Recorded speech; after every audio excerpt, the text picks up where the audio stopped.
Good afternoon, everyone. Tomorrow, the President and the First Lady will travel to Lewiston, Maine. While there, they will pay respects to the victims of the horrific shooting attack last week and grieve with the families and community members who have been affected by this senseless act of violence. The President will also meet with the brave first responders, dedicated nurses, and others on the front lines of the response. Unfortunately, this type of trip by the President has become too familiar, far too familiar. Too many times, the President and the First Lady have traveled to communities completely torn apart by gun violence. As the President said last week, this is not normal, and we can't accept it as normal. So while Friday will be a solemn day and a time for the President to be with Americans who are in mourning, he will also continue to demand that Congress act. They must pass an assault weapons ban. They must enact universal background checks. They must help states across the country adopt and strengthen red flag laws. In the meantime, this President will continue to do everything in his power, to end this gun violence epidemic. And I would note that Greg Jackson, the Deputy Director of the White House Office of Gun Violence Prevention, has been on the ground in Maine all of this week, helping to marshal a whole of government response to support the people of Maine. Today, as I've been talking about almost every day in the briefing room, is part of our 10 Days of 10 Drugs series. We're highlighting Farxiga, a drug used to treat diabetes, heart failure, and chronic kidney disease that was selected for Medicare price negotiation as part of President Biden's Inflation Reduction Act. Last year, hundreds of thousands of Medicare beneficiaries spent an average of up to $448 out of pocket for this life-saving drug, while Big Pharma made record profits and spent nearly $400 million on lobbying to keep prices high for American families. For years, politicians talked about taking on Big Pharma and allowing Medicare to negotiate for lower drug prices for seniors. President Biden and, of course, congressional Democrats finally got that done by passing the Inflation Reduction Act without a single Republican vote. As a result, insulin is now capped at $35 a month for seniors, and for the first time ever, instead of drug companies charging Americans whatever they want for life-saving drugs, Medicare will be able to negotiate lower prices for drugs like Farxiga. And finally, before I turn it over the past few months, you have heard scores of current and former national security officials, veterans, and hundreds of military spouses and families sound the alarm on Senator Tommy Tuberville's dangerous blockade on many and nearly 380 military appointments. Yesterday, Republican senators joined that call, and I will lay out a few quotes from some of them. Senator Republican leader Mitch McConnell said those holds are a bad idea. Republican Senator Joni Ernst said that Tuberville was using nominees as political pawns, and I do not respect men who do not honor their word. Republican Senator Dan Sullivan said that Tuberville's blockade is 100% wrong, will be remembered as a national security suicide mission, and a downgrade of our readiness. Republican Senator Lindsey Graham said, Senator Tuberville is doing great damage to our military. Let me say that again. Senator Tuberville is doing great damage to our military. Republican Senator Todd Young said Tuberville's holds just doesn't make sense to me. And Republican Senator Mitt Romney said, we recognize that there is a personal suffering as well as issues of military readiness, so we need to act. Nearly all of them warned of the risk we face of service members leaving military service if its blockade continues. So we agree. We've been very clear about this for the past several months. These vacancies are causing serious damage to our military readiness and our national security. and they are causing stress and disruption to our military families across the chain of command, and for military spouses and also their families. The world is too dangerous. It is too dangerous to play political games with our military. So we are pleased to see that the Senate is taking action. Senator Tuberville needs to end this damaging hold on all of our military nominees as soon as possible. Now, with that, I will turn it over to Admiral John Kirby from NSC, who knows this very, very personally, understands this well. Appreciate that. Thank you. Afternoon, everybody. Let me get my cheaters out here. I think you all heard the President address this earlier today, but thanks to his leadership and the intensive diplomacy that we've been involved in, more Americans have been able to get out of Gaza today. As the President said, so far, 74 U.S. citizens and family members arrived on the Egyptian side. That's in addition to the 5 Americans who departed Gaza yesterday. And I want to stress that these numbers are changing in real time. Embassy Cairo has deployed a consular team to the Rafah crossing to support all these folks, make sure they get back to the embassy, and then we work with them on onward movement as appropriate. We obviously continue to be focused on getting as many Americans out as quickly as possible, and we still fully expect that more Americans will be able to depart, hopefully more today, but certainly we're looking for them to depart at a similar pace, if not better than what we've seen. But again, I want to stress again, it's a fluid situation. Obviously, intensive diplomacy has been underway to open up the Gaza side of the border for foreign nationals and for some wounded Palestinians as well.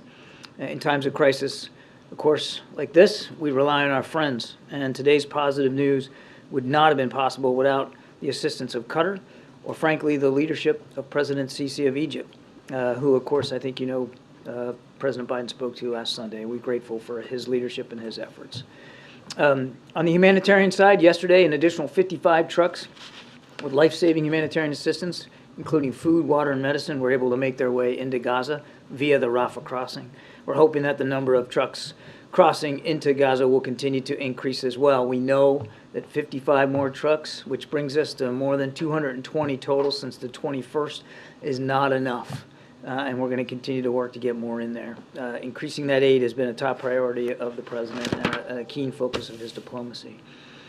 Speaking of diplomacy, today the President's going to participate in 2 bilateral meetings. Actually, I think he's already done the one, met with President Luis Abinader of the Dominican Republic to discuss a host of shared priorities, including deepening bilateral economic ties, advancing our democratic principles and labor rights, as well as addressing the security situation in Haiti.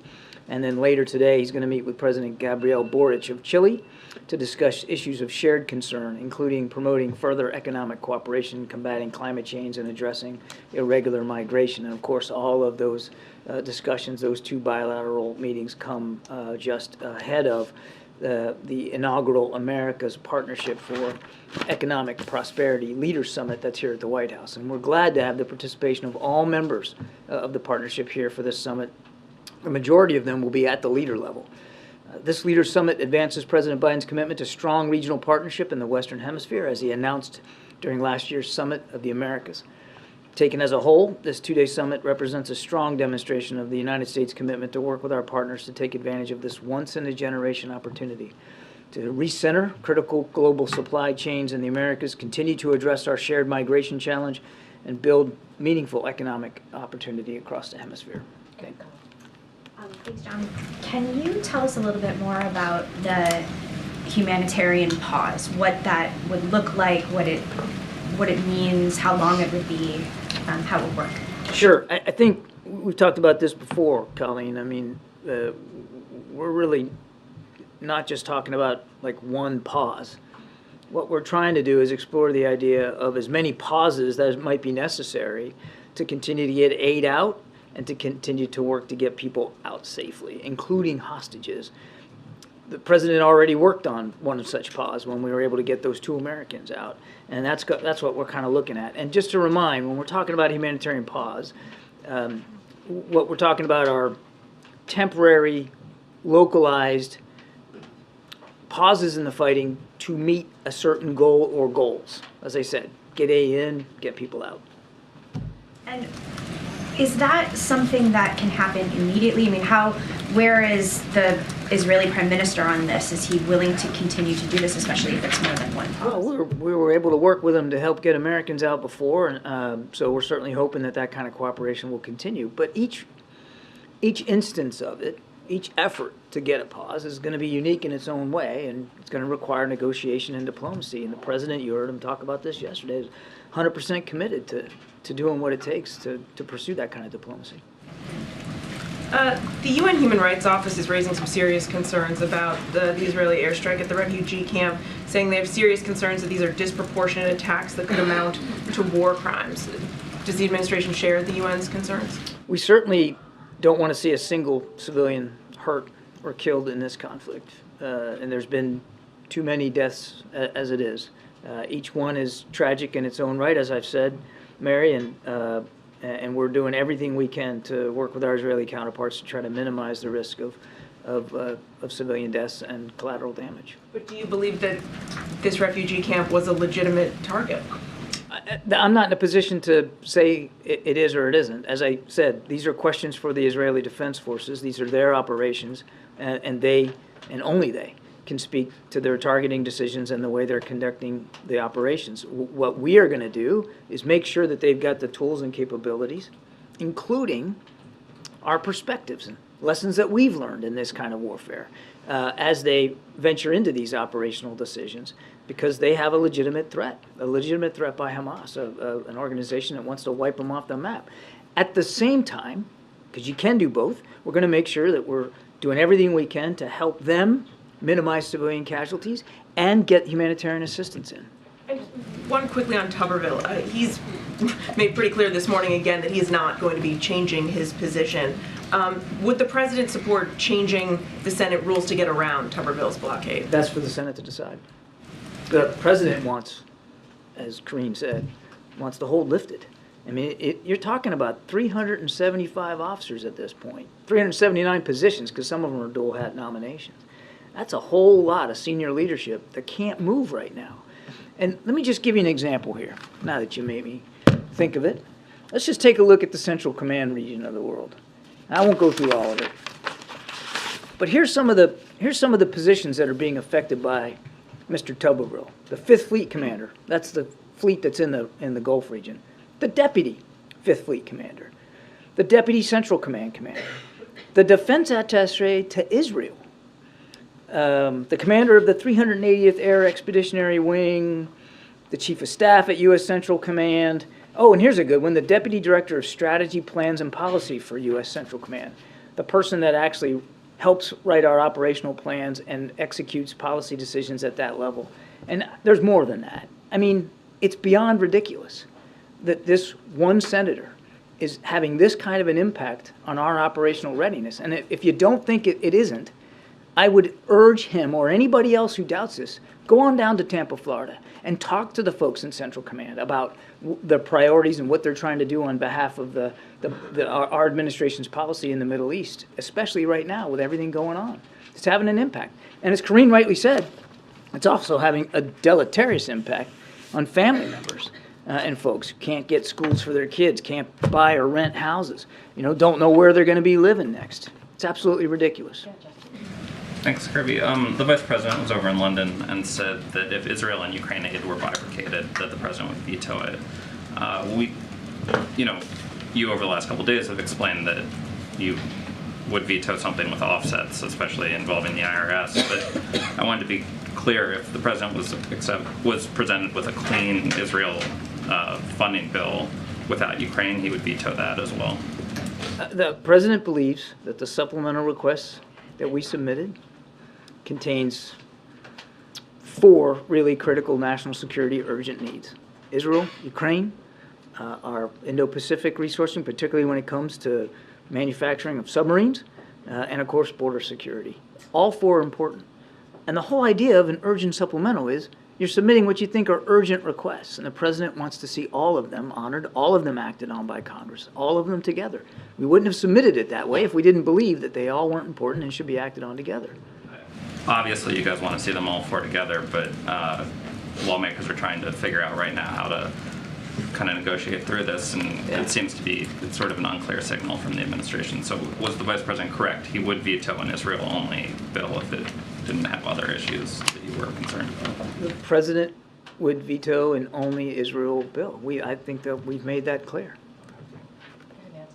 Thanks, Admiral. The president keeps saying Israel needs to follow international law. Israel needs to follow international law. That suggests that he thinks that Israel isn't following international law, doesn't it? No. Why would he be saying that if he felt that Israel was doing everything it needs to do to prevent civilian casualties? We've been saying it since the very beginning, Nancy, that we want to see our good friend and partner abide by our shared commitments to the respect for civilian life and the respect for the law of war. We've been saying that since dang near the beginning of it.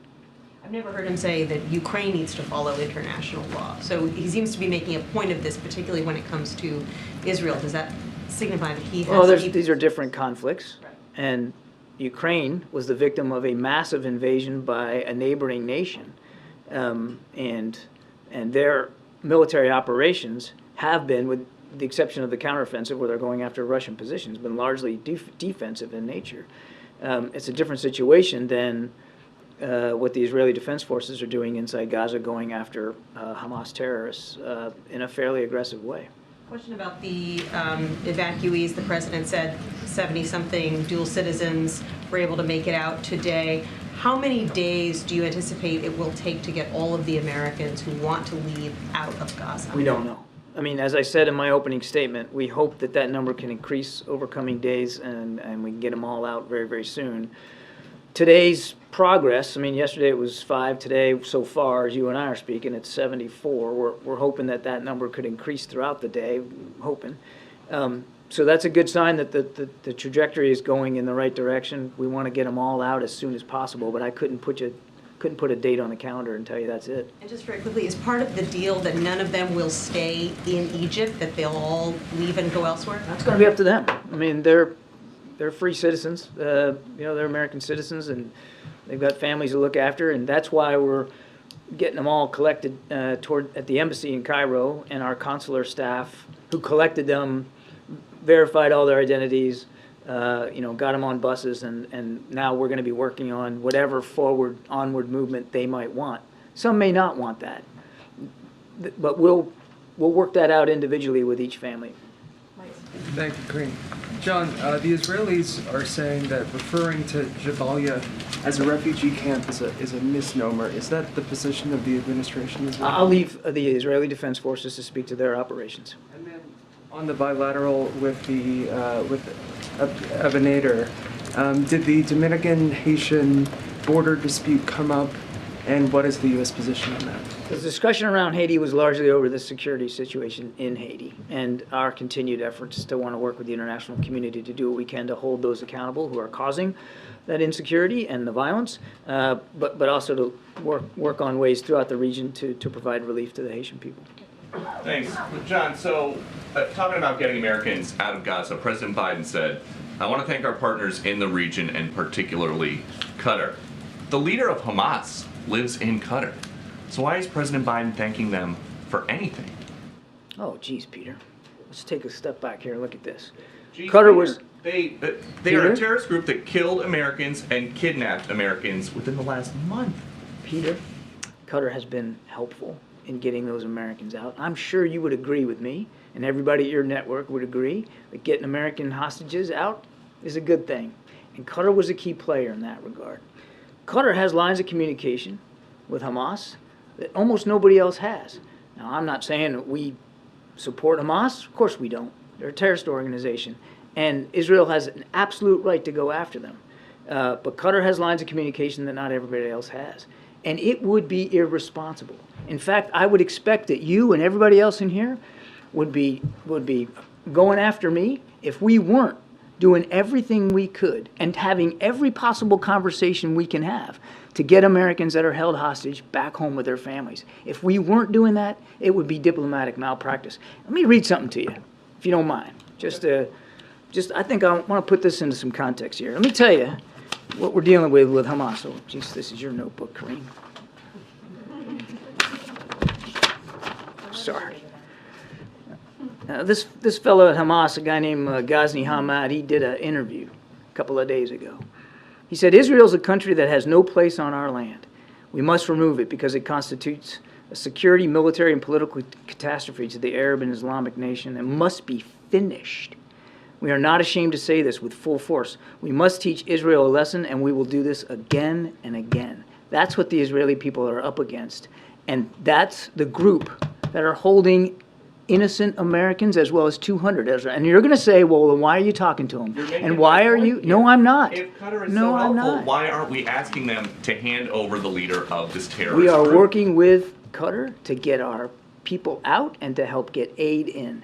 That's a priority right now. And obviously, we're also helping Israel go after Hamas. And as you push the Israelis for humanitarian pauses, are they just supposed to sit back and let Hamas attack them and attack them and attack them and not fight back? We have been crystal clear that Israel has the right to defend themselves. I mean, my goodness. So pause means they can still shoot back. My goodness, Peter, we're giving them security assistance almost every day. But do we advocate pauses by both sides here, temporary, localized, to be able to get Americans out, to be able to get aid in? You betcha we do. That doesn't mean that we're calling for a general ceasefire. Hang on a second. There's a difference. There's a big difference here. And we understand that, as I said earlier, humanitarian pauses have to be negotiated, and you have to have a credible basis for doing it in a temporary, localized way. I would also expect that we would get a lot of criticism from you and from your network and others if we just eschewed the whole idea of some sort of temporary pause so that people couldn't get out. I mean, we're doing exactly what you should be doing to try to look after these folks. So a pause does not help Hamas. A temporary pause that's localized, that would allow us to get aid in and to get our people out, is a good thing for the people of Gaza. It's a good thing for the Americans that are being held hostage. And it's not going to stop Israel from defending itself, because the security assistance we're providing continues to flow. And a temporary pause doesn't mean a general ceasefire where the war is over.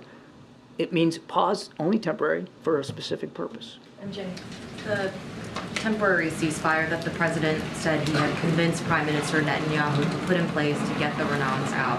Can you tell us more about that? Was it localized? Was it for a short period of time? Just anything about the parameters of that? No, I won't go into the details of that, since we're going to be trying to see what we can do to get additional temporary pauses, humanitarian pauses in place. But in order to move hostages from where they were being held to safety, it does require a short pause in the fighting so that you can do it safely. I mean, why wouldn't you? I mean, it would be completely unsafe and irresponsible if you weren't trying to find some safe passage for a hostage that you got released while there's an area of combat going on.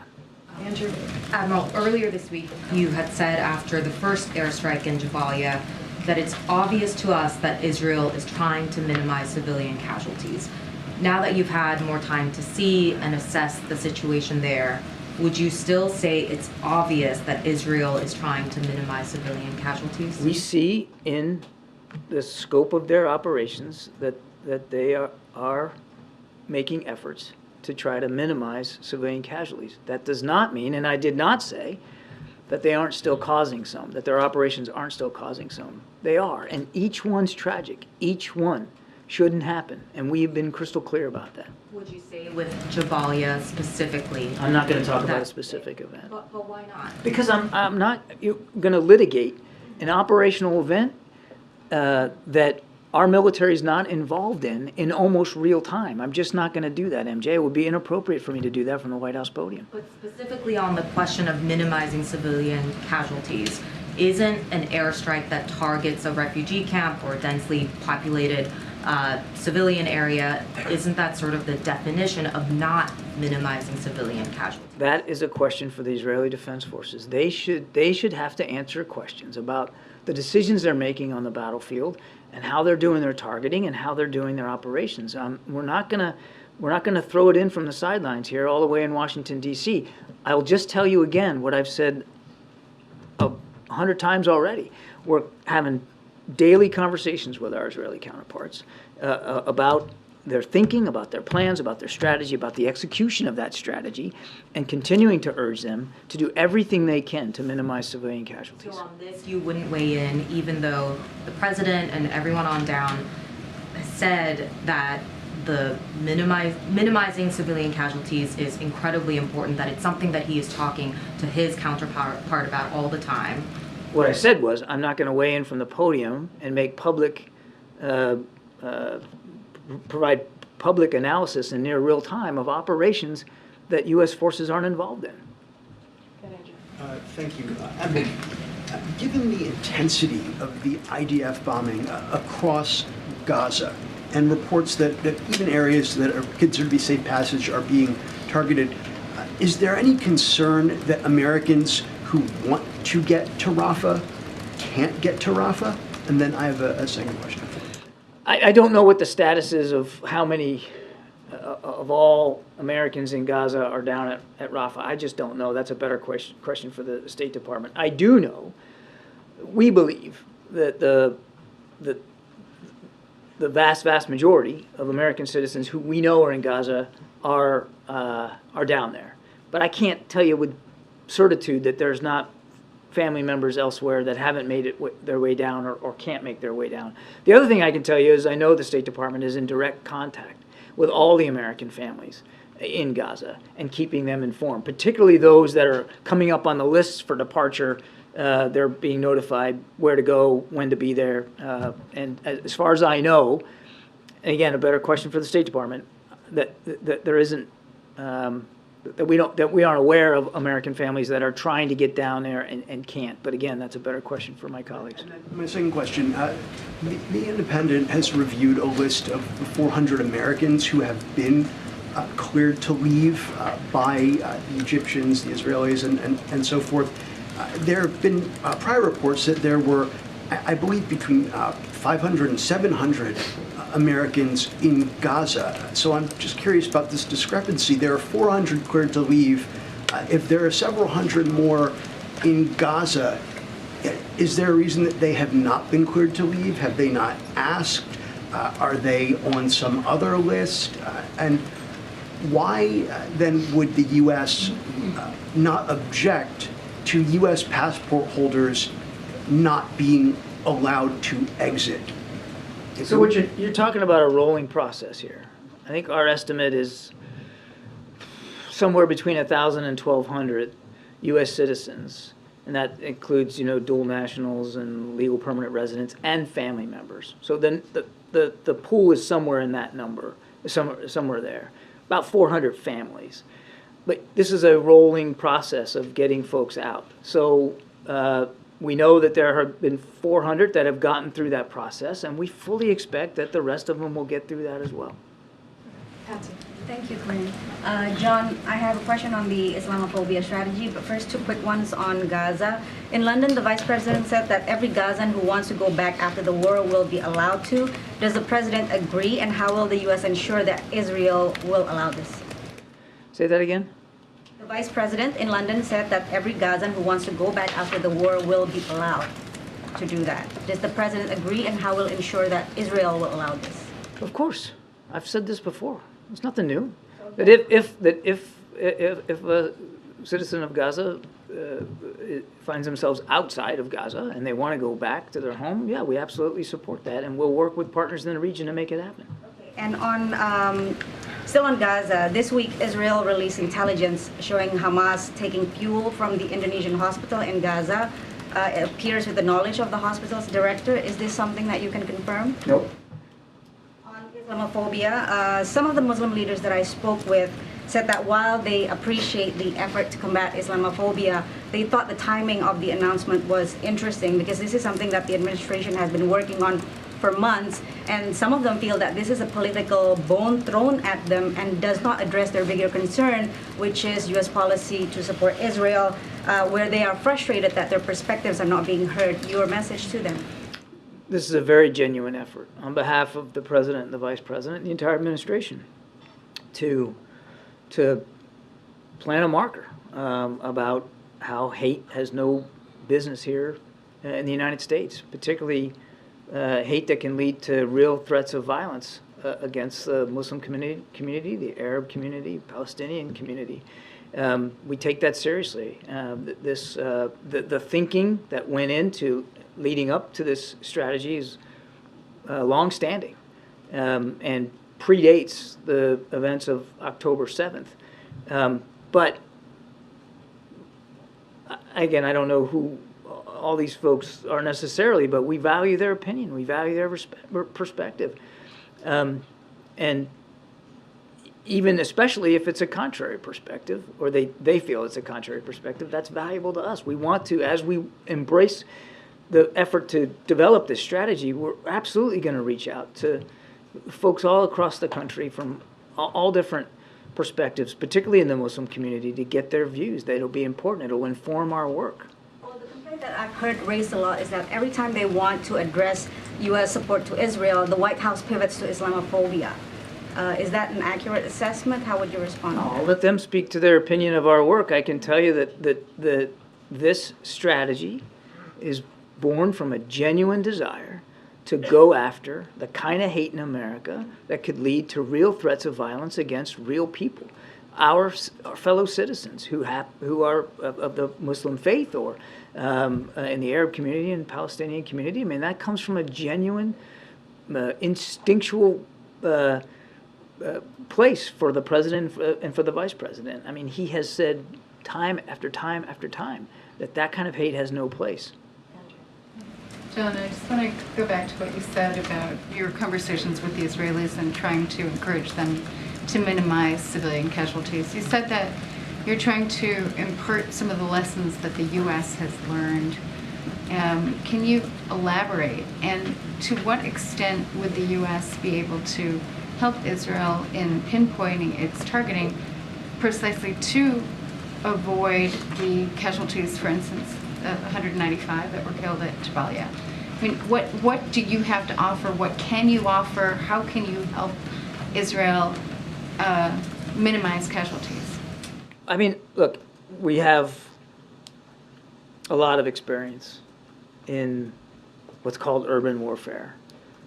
In Iraq, Afghanistan, I mean, think about Mosul, think about Fallujah, places like that.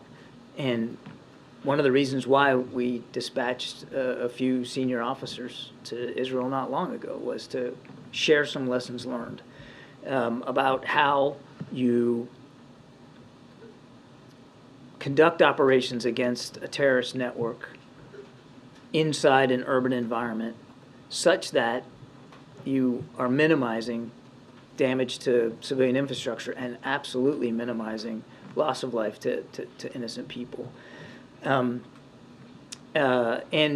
there are things you can do on the ground that you can't do from the air, particularly if you have good intelligence. And so I think those were the kind of conversations that we were having with our Israeli counterparts. And on your second question, I mean,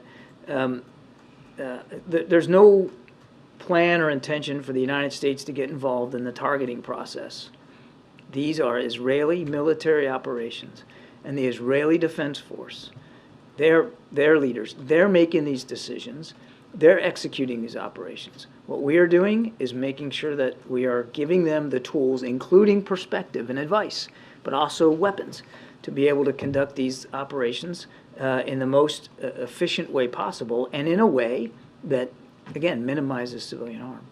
Can I just follow up? If the U.S. is providing weapons that are intended to minimize harm, but then we see large civilian casualties in places like Jabalia, does the U.S. bear some responsibility by providing the weapon? We are not making the targeting decisions. The Israeli Defense Force are making the decisions. We are giving them the tools and capabilities they need to defend themselves against what I just read as a pretty dire, chilling threat. I mean, these guys want to wipe them off the map. They don't believe they even have a right to exist. They have every right. In fact, they have a responsibility that are people to go after these folks, and we're trying to give them the tools and capabilities to do that. But in addition to it is our perspective, our lessons learned, our advice about how to do it in a way that minimizes civilian harm.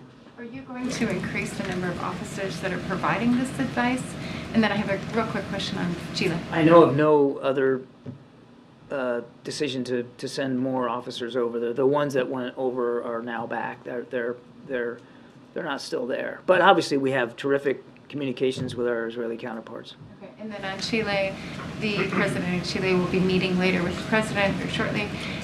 Chile has recalled its ambassador from Israel. You know, obviously there are other countries in Latin America that have also recalled their envoys and have broken ties. Bolivia has actually broken ties with Israel. You know, do you see this being a big topic today? And what will the president say to the president of Chile about this decision to recall an ambassador? Well, I'm not going to get ahead of a conversation that hadn't happened yet. But obviously, each country, these are sovereign nations. They have the right to handle their bilateral diplomatic relations in the way they see fit. We're not going to lecture to people about how they handle that. I don't know, to your other question, I don't personally know of other nations that have recalled their Israeli ambassador, but obviously that's for them to decide. What we've decided to do is what I've just told you about our goals and our support for Israel, and we can speak to that. This might be repeating something, but I just want to be fully clear that, so when the president said last night that he convinced Prime Minister Netanyahu to do a ceasefire, he was referring to the 2 Americans that got out. But Israel has never acknowledged that they paused. So can you give us a better understanding of what exactly was paused, and if the understanding is that for every sort of hostage release there would be a pause? I'm not going to go into more detail than what we've already put out there publicly. We were able to help negotiate the release of those 2 Americans, and that's a good thing. And in order to be able to get folks out, you got to make sure they can do it safely. And that's what the president was referring to. Admiral, switching gears from Gaza to Israel's northern border, tomorrow Hezbollah's leader is expected to make his first public comments since the war broke out, and the group has said that it mounted 19 simultaneous strikes on Israeli forces just today using guided missiles and other weapons. So what does the White House expect to hear from Hezbollah's leader tomorrow? And if the goal of the administration was to prevent a wider war, isn't that starting to happen with so many engagements with Israeli forces already? Well, we'll wait to see what he says. I mean, I don't think he's calling in asking for our talking points, so we'll see what he has to say. Our message to him and anybody else is, if they're thinking about widening and escalating and deepen this conflict, you shouldn't do it. We've got significant national security interests at play here. We've proven in the past we'll protect and defend them. We'll do it again in the future. But how concerning is it that there have been consistent engagement with Israeli forces? Obviously, we're concerned about continued attacks on Israeli forces there in the north, as are the Israelis. But I don't believe we've seen any indication yet specifically that Hezbollah is ready to go in full force. So we'll see what he has to say. Thank you so much for this opportunity. Mr. Kirby, as you know, Afghan refugee in Pakistan, there's a lot of problem. Pakistan pushed them, and police, make a bad deal with them to force them to leave Pakistan, although they don't have any opportunity in Afghanistan. Any comment, there is any possibility to United States bring them to Pakistan, some pressure to give them more chance?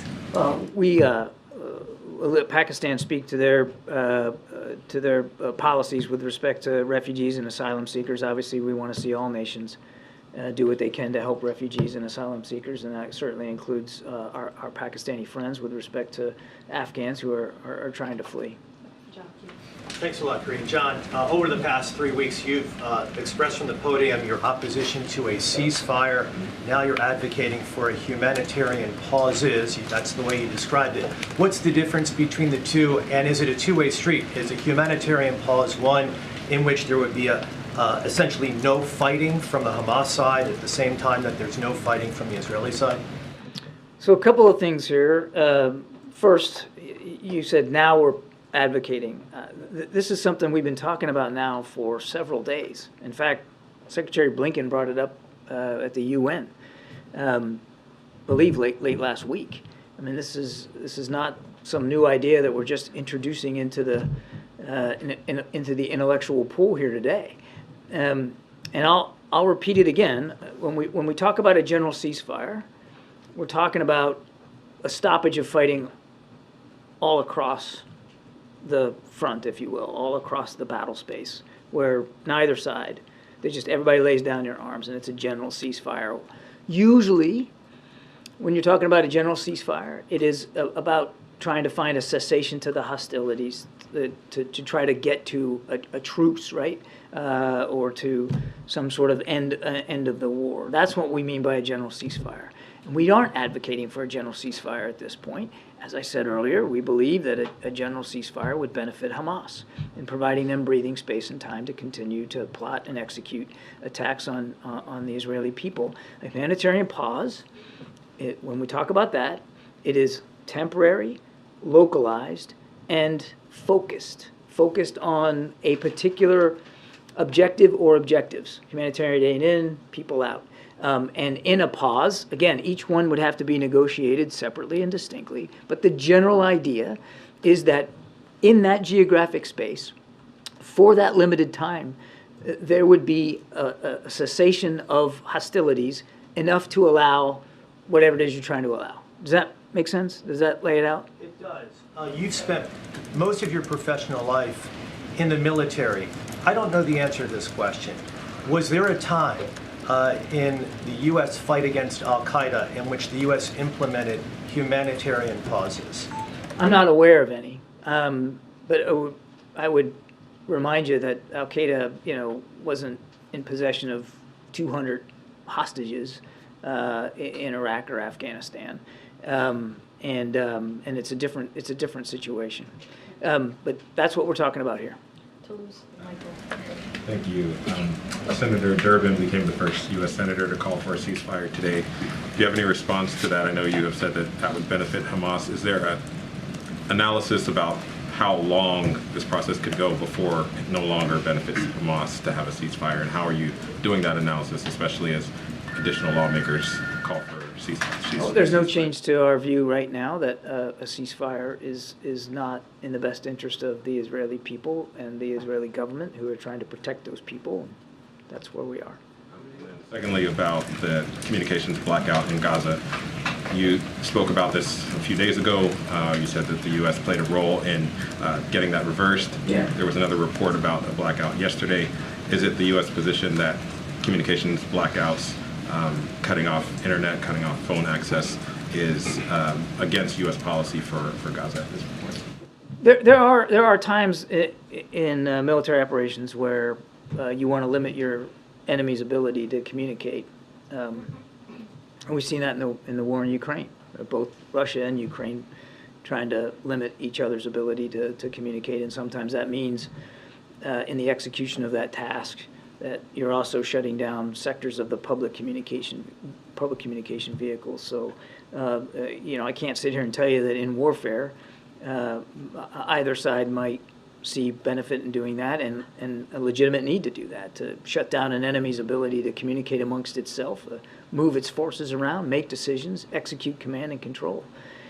But in this particular case, we felt that such a blackout was specifically hampering the ability to get humanitarian assistance in, and hampering the ability of humanitarian agencies to communicate with their people on the ground to try to solve a level of desperation that we just haven't seen in a very, very long time. And so we did not believe that it should continue, and we did have a hand in helping get it stopped. Michael, and then we got to wrap it up, guys. Thanks. John, on the subject of hostages, Hamas says that at least 7 were killed in these Israel strikes on this Jabalia refugee camp, including at least 3 with foreign passports. Does the U.S. think those numbers are accurate? And of those 3, do you know if any of them were Americans? No, sir. I don't have any information to verify those claims. Great, Phil. Thank you. I wanted to ask a quick question about Ukraine and then a follow-up to something you said previously. In an interview with The Economist, Ukraine's top commander acknowledged that his forces are locked in what he called a stalemate, and he went on to say that there's no chance that a significant breakthrough in the front there is imminent. Obviously, the president continues to say that the United States will stand with Ukraine for as long as it takes, but is there, in the months and years ahead, is there going to be a updated strategy required, perhaps more advanced weapons, or perhaps more of an appetite for negotiations? Well, certainly we'll let Ukrainian leaders speak to their progress or lack thereof, that's really for them to talk about. I think it underscores how important it is that we continue to support Ukraine. I can't stand here today and tell you that it's going to lead to this particular weapon system or this new capability. We are evolving and have evolved what we provided Ukraine as the war itself has evolved, and I suspect that that process will continue. It would be eminently easier for us to do that if Congress would pass the supplemental funding that supports Ukraine, because it's not only about capabilities for Ukraine, there's a big chunk of that goes to replenishment ability for U.S. For our own inventory. And then you said moments ago that the president would veto an Israel-only bill, but you also noted that each of those 4 categories, I believe they were Ukraine, Indo-Pacific, the border, and Israel, they were all critical, and that's the point of supplemental, that you do it as the need occurs. So can you kind of take us into the president's mindset here? Why not triage this, and as you have opportunities to meet those critical needs, why not take them as they come rather than wait and try and deal with them all at once? I think in our statement of administration policy, we laid out very clearly why we wouldn't want to do that and why we think that all of the things we've asked for in the supplemental are important. And let's go back on the Israel-only thing. The way the House Republicans have carved this out is no humanitarian assistance. It only goes to security assistance for Israel, and that's got to be a non-starter. I mean, that's nothing more than partisan politics right there. I mean, here we are. I've been taking I don't know how many questions about civilian casualties and the desperation of the people in Gaza. I mean, it's incorrigible that anybody would think that we wouldn't need some additional funding to help get food, water, and medicine to these people. They didn't cause this. They didn't ask for that. Hamas doesn't represent them. They're victims too, and they need that support. Thanks, sir. Thank you.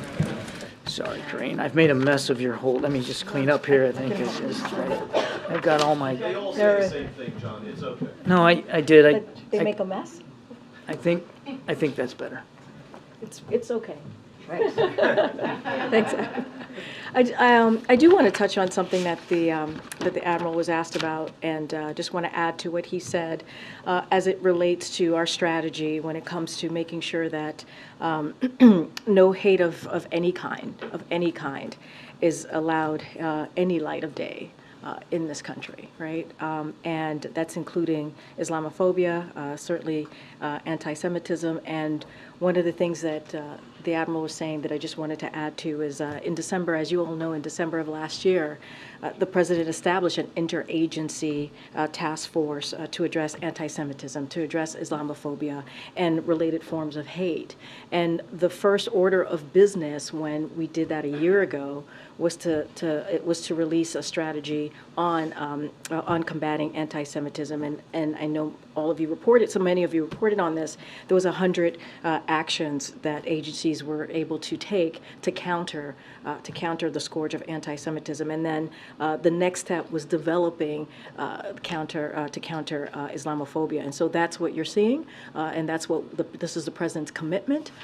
He ran on this, as you all know, to restore the soul of this nation, to make sure that that no hate sees the light of day, to continue to fight against that type of hatred, and that includes all types of hatred. That includes Islamophobia. That includes anti-Semitism. And this is an administration that's taken action not just the last couple of weeks or the last couple of months, but started this process back in December of last year. So just wanted to make that super, super clear. And that's what we've been.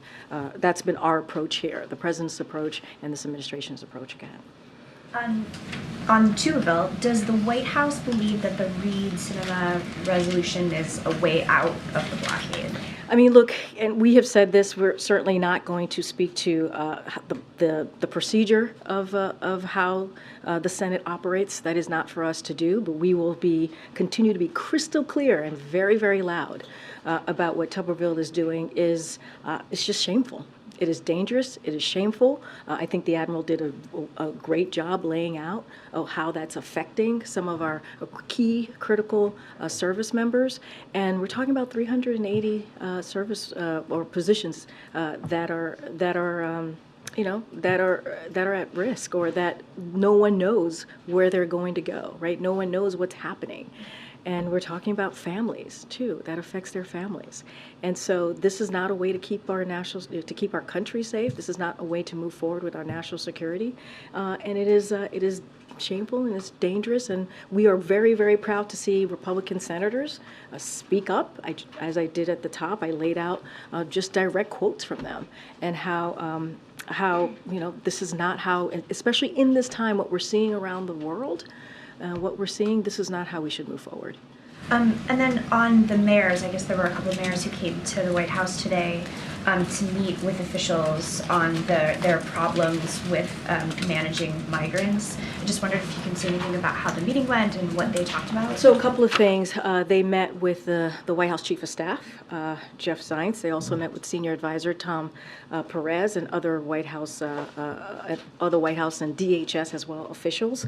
DHS officials, obviously, who representatives from Chicago and Denver to discuss the joint effort to manage what they're dealing with migrants arriving in their city. And so this is something that we took very, very seriously. We talked about, part of the conversation certainly was about the importance of the presidential supplemental funding request, which also includes support for communities and to continue our work to accelerate the process of work permits, as you've heard us speak from here many times, for eligible migrants.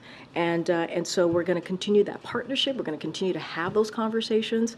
It was a constructive conversation, and this is not the first. There have been many others. And so, look, we understand what they're going through. We understand what's going on the ground, and this is why we say, that if Republicans truly care about border security, this is something, as we talked about the national security supplemental, we know that's included, then they can act. Thank you. You just mentioned that representatives from Chicago and Denver were here. There was reporting that Mayor Adams from New York was on his way and then turned around. Do you have any more information about that? And also, did any other representative from New York join that meeting? So I believe a staff from the mayor's office was in the room for this meeting. I cannot speak for the mayor's schedule. That is something that I would have to refer you to his office. But you saw the reports. I just can't speak to, obviously, I can't speak to his schedule and why he could not attend. And completely different, a government shutdown is about 2 weeks away. If something doesn't happen. What are your expectations there? The speaker today was talking about something called a laddered continuing resolution. What is the White House position on that concept? I mean, look, we've been clear when we were here the last time, close to a government shutdown that thankfully was avoided. Look, they have 2 weeks. Congress has 2 weeks to do their jobs. As you just stated, they have 2 weeks to honor their word to avoid a shutdown. That's what they have to do. And the president said this when he signed the last continuing resolution. He said there's no excuse for another crisis. There really isn't. That's our message to them. There is no excuse for another crisis.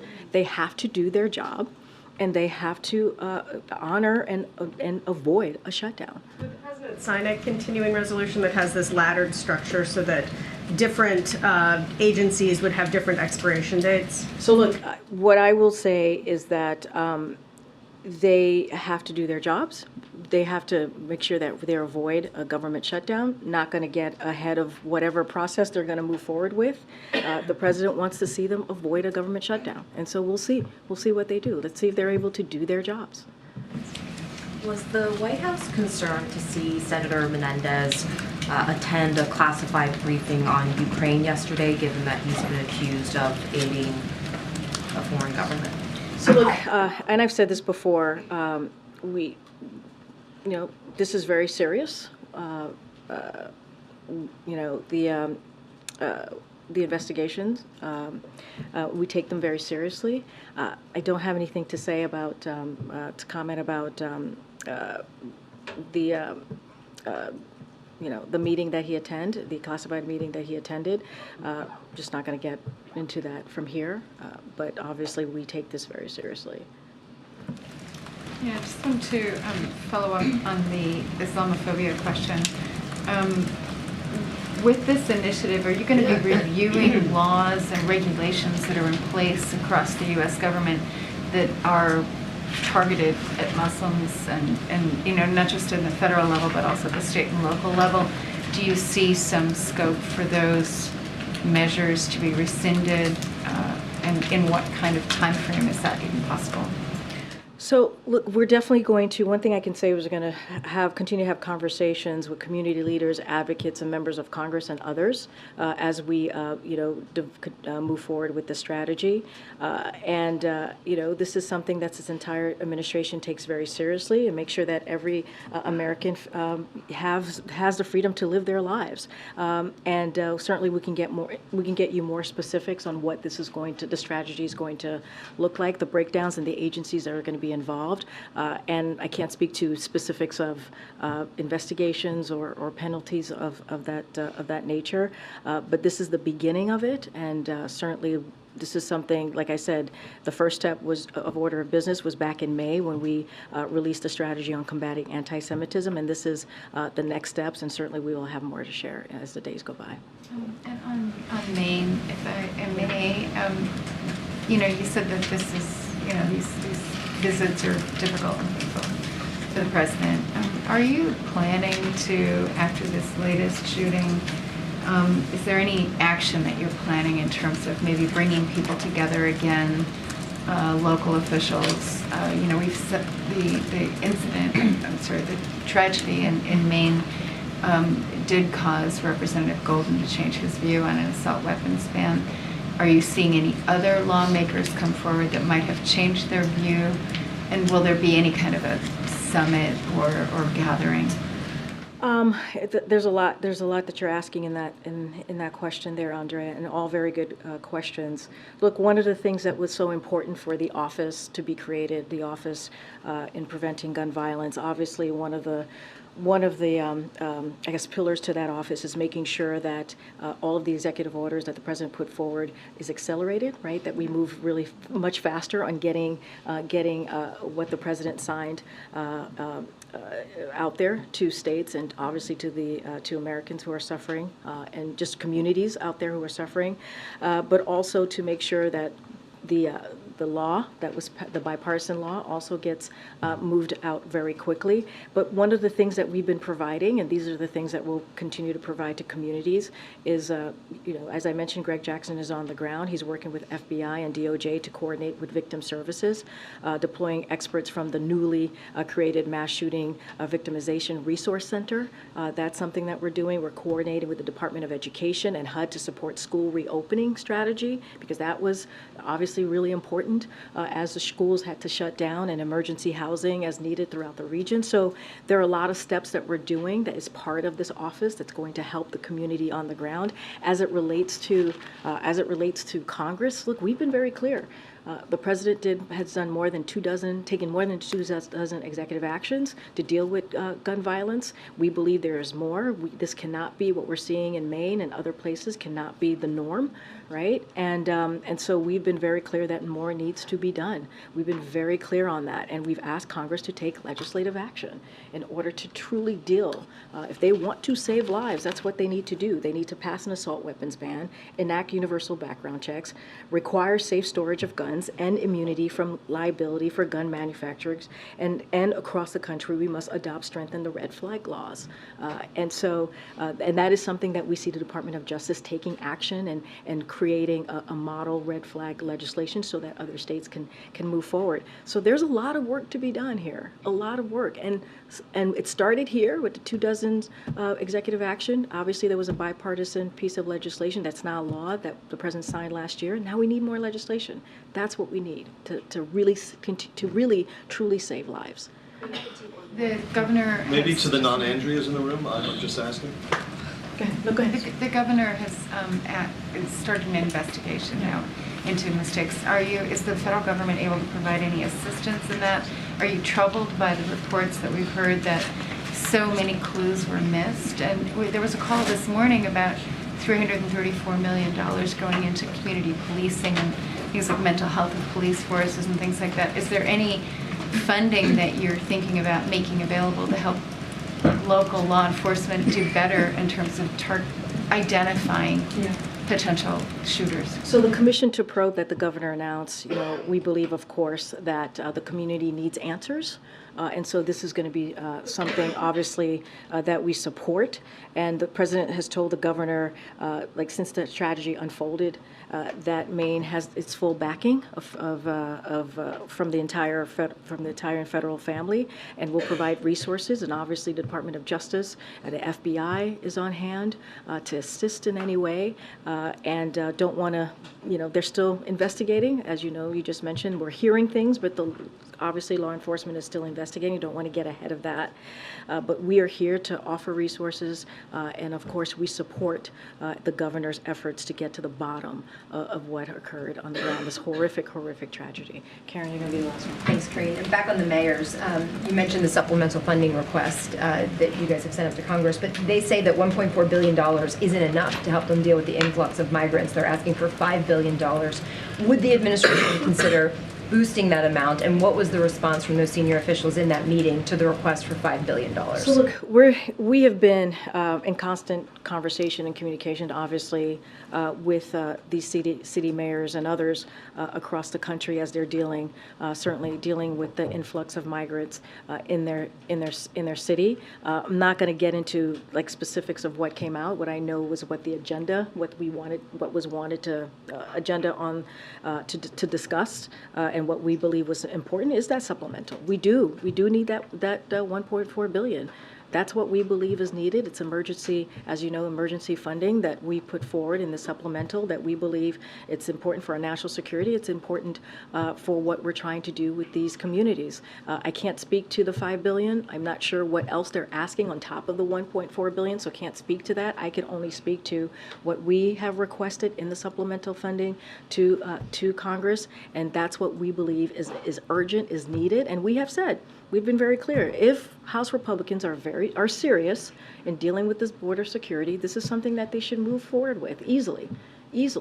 But what we've seen them do over and over again is play political games. And so this is an opportunity for them to show in a real way that they want to deal with the issues that we're seeing at the border. All right, guys. See you next week. Thank you. See you on the road.